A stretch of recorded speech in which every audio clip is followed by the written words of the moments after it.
बिस्मिल्लाहिर्रहमानिर्रहीम। अस्सलाम वालेकुम। आप देख रहे हैं DNN न्यूज और मैं हूं गुलाम जहरा। सबसे पहले हेडलाइंस।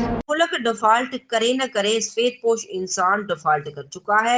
महंगाई का जिन बेकाबू, तनख्वाह 4 साल पुरानी वाली। साल पहले मालिक मकान ने किराया 10% बढ़ाया और कह दिया कि डबल करो या खाली करो, इसमें गुजारा नहीं होता। स्कूल वालों ने फीसें 80% बढ़ा दी है।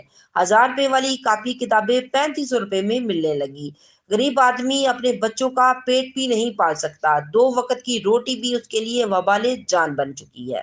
वज़ीर आला पंजाब साहब और वज़ीर दाखिला राना सुनाला साहब और DPO कसूर साहब, आप सबसे अपील है, खुदारा गरीबों पर रहम करें और जो महंगाई का जिन बेकाबू है उसे काबू में लाया जा सके।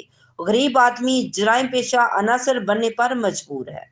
Report Syed Shaukat Kazmi, DNN news चोनिया।